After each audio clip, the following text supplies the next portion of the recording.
माननीय सभापति महोदय, आपने मुझे मांग संख्या 29, 37 और 47 पर चर्चा करने विचार रखने का अवसर प्रदान किया। आपका आभार।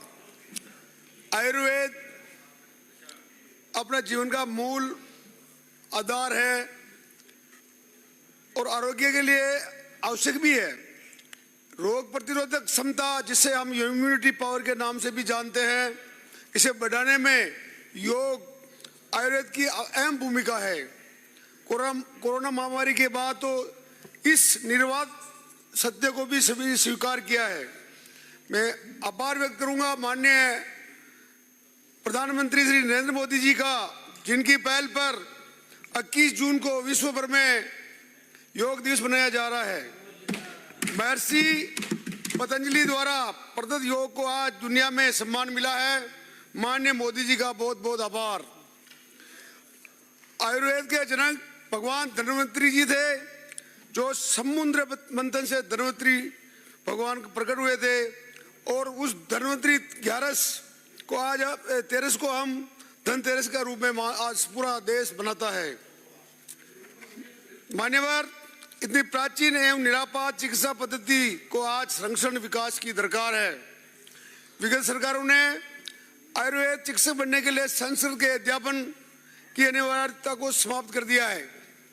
आयुर्वेद के पुराने ग्रंथ संस्कृत से जुड़े हुए हैं। आयुर्वेद चिकित्सकों की नई पीढ़ी प्राचीन आयुर्वेद के ग्रंथों से दूर हो चुकी है। ये अपने लिए बहुत चिंता का विषय है। प्रदेश में आयुर्वेद की 5 राजकीय रसायनशालाएं हैं, लेकिन प्रतिवर्ष के आंकड़ों की हम समीक्षा करें तो यह स्पष्ट होता है कि औषधि निर्माण पर व्यय बहुत कम हो रहा है और वेतन और भर्तू पर व्यय बढ़ रहा है।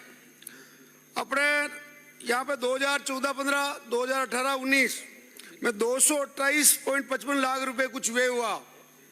उसमें से 132.84 लाख तो औषधि सैलरी पे हुआ, भत्तू पर हुआ, और 95.71 लाख रुपए केवल औषधि निर्माण में लगे। ये सोचने का विषय है। रसायनशाला में दवा निर्माण के लिए आवश्यक वनौषधियों की उपलब्धता का भी संकट बहुत भारी पड़ रहा है। मेरा निवेदन है कि वनौषधियों के वन विकसित करने की काम को भी प्राथमिकता दी जाए। इस बजट में अजमेर में आयुर्वेद, योग व प्राकृतिक चिकित्सा विश्वविद्यालय खोलने की घोषणा का मैं स्वागत करता हूं। मेरा सरकार से निवेदन है कि ग्रामीण आयुष चिकित्सकों की डीपीसी विगत वर्षों में नहीं हुई है, उसे शीघ्र कराया जाए।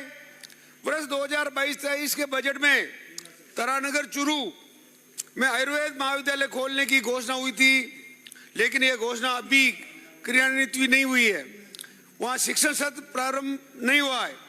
इसी प्रकार विगत वर्षों के बजट में आयुर्वेद, होम्योपैथिक, यूनानी और प्राकृतिक चिकित्सा से संबंधित विभिन्न घोषणाएं आज भी क्रियान्वित की राह देख रही है।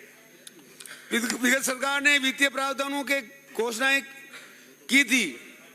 नाथद्वारा में आयुर्वेद, योग व प्राकृतिक चिकित्सा महाविद्यालय सहित पूर्व सरकार के 5 सालों के बजट में कई घोषणाएं जो अभी भी अधूरी है, अभी कुछ नाम भी उसका नहीं हुआ। मान्यवर, इस बजट में पशुपालन संवर्धन व विकास के लिए 250 करोड़ के मुख्यमंत्री पशुपालन विकास कोष स्थापित करने की के ऐतिहासिक निर्णय का स्वागत करते हुए माननीय मुख्यमंत्री जी और उप मुख्यमंत्री जी और हमारे माननीय मंत्री जी का आभार व्यक्त करता हूं। मेरे विधानसभा क्षेत्र में छोटी छोटी गौशालाएं हैं और उनमें गायों को अगर पूरा अनुदान दिया जाए, पूरे हमारे क्षेत्र में आम किसान गाय पालता है। मैं आपसे मांग करता हूं, हर गाय हो, बछड़ा हो या नंदी हो, तो सबको एक 40 रुपए भी पर महीने दिया जाए तो शायद ये गौशाला जो गायें रोड पे हमेशा खड़ी रहती है, एक्सीडेंट हो रहे हैं, आए दिन दुर्घटनाएं हो रही है, तो इससे निजात मिलेगी। हर आदमी को थोड़ा पैसा मिलेगा तो उस गाय को वो पालेगा, उसको सब हर तरह से रक्षा करेगा तो बहुत अच्छा होगा। आज रोड पे आप निकलते हैं तो गायें नजर आती है रात को। आज बारिश के समय में तो पूरा रोड ही जाम रहता है और आए दिन एक्सीडेंट हो रहे हैं। ये मैं सरकार से मांग करता हूँ, हमारे 125 पशु चिकित्सकों के वह 522 पशुधन सहायकों के नए 45 पद सृजित किए, उसका मैं निर्णय का स्वागत करता हूँ। गोपालन हमारी संस्कृति तो है ही, हमारी ग्रामीण अर्थव्यवस्था का मूलाधार भी है।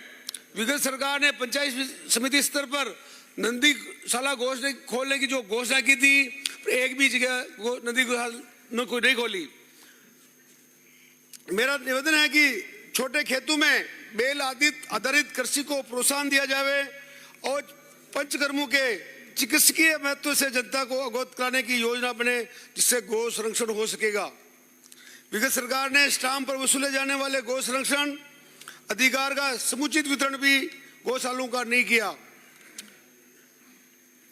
मान्यवर, एक ऐसी विडंबना है कि देश की आजादी के बाद शासन करने वाले दल ने राज्य को तो धर्मनिरपेक्ष घोषित किया, लेकिन प्रमुख धर्म स्थानों को जहां पर चढ़ावा व संपत्ति आती है उनको सरकार के नियंत्रण में ले लिया, और जहां चढ़ावा नहीं आता, जहां दान पात्र में पैसे नहीं आते हैं, उन एक भी मंदिर को सरकार अपने स्वामित्व में नहीं लिया है।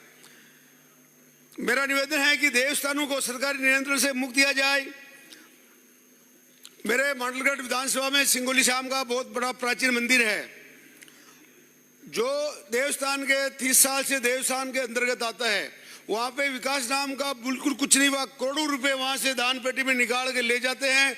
वहाँ पे सुबह अभिषेक होता है और वहाँ पे जो मंदिर की तरफ से कार्यक्रम होते हैं उसका पैसा भी पूरा नहीं मिलता है, और जो आदमी वहाँ नौकरी करता है उनको कुछ पैसे देके उसको सैलरी दी जाती है। मैं मांग करता हूँ कि जो मंदिर है हमारा सिंगोली श्याम चारभुजानाथ का, जो पूरा जीर्ण शीर्ण अवस्था में हो चुका है, कम से 150 साल पुराना वो मंदिर है। मैं मांग करता हूँ सरकार से कि उस मंदिर का या तो जीर्णोद्धार वापस किया जाए, और वहाँ पे जो भी वहाँ हजारों की संख्या में दर्शनार्थी हमेशा आते हैं, और बाहर से दूर से भी आते हैं, तो उनके रहने के लिए धर्मशाला भी बनाई जाए तो ये बहुत अच्छा रहेगा। हमारे पूरे क्षेत्र में एक सिंगोली श्याम ऐसा मंदिर है जो हर पूरा विधानसभा क्षेत्र नहीं, भीलवाड़ा से 100-200 किलोमीटर से वहाँ पे दर्शनार्थी आते हैं। ऐतिहासिक तीर्थ स्थल है, पर वो सरकार के वहाँ पर ध्यान नहीं देने से वहाँ पर विकास बिल्कुल रुका हुआ है, और करोड़ों रुपए सरकार के खजाने में वहाँ से आ चुके हैं। और इसी तरह हमारा त्रिवेणी संगम है, जहाँ 3 नदियों का संगम है, और प्राचीन शिव मंदिर है, वर्षों पहले का, हजारों साल पहले का मंदिर है। त्रिवेणी नदी में आप उस जगह का विकास करने के लिए वहाँ पर घाट बनाया जाए, वहाँ पे जो दाह संस्कार होता है उसके लिए दाह संस्कार की सुविधा दिलाई जाए, और वहाँ पे पार्क और धर्मशाला का निर्माण सरकार कराया जाए। वहाँ पे बहुत अच्छा विकास होगा और टूरिज्म भी वहाँ पे पनपेगा। हमारे इसी तरह हमारे तिलस्वा नाथ है, जोगनिया माता जी है, हमारे बाण माता जी है, हमारे मांडलगढ़ का ऐतिहासिक प्राचीन दुर्ग है जो हमारी प्राचीन संस्कृति को भी लिए हुए हैं। वहाँ पे एक बड़ा चारभुजानाथ का बहुत ऐतिहासिक मंदिर है, उसका भी जीर्णोद्धार कराने का आप आदेश करें। मैं और भी मेरे क्षेत्र में बाण माता जी और हमारे सरदला श्याम और भी देवनारायण भगवान के मंदिर है, उनका भी जीर्णोद्धार होना बहुत जरूरी है। बहुत पुराने हो चुके हैं, जर्जर अवस्था में हैं। सरकार को मैं वहाँ ध्यान दिलाना चाहता हूँ कि वहाँ पे आने वाले समय में पूरी वहाँ की व्यवस्था अच्छी की जाए। मैं मेरे विधानसभा में और भी जो पुराने मंदिर है, पुराना मांडलगढ़ का किला ऐतिहासिक किला है, और किला के नीचे हमारे जालेश्वर नाथ का मंदिर है, वो भी बहुत प्राचीन है। तो उसका भी अपने मंत्री जी इस अपने जवाब में घोषणा करें तो बहुत अच्छा रहेगा। आपने मुझे बोलने का अवसर दिया।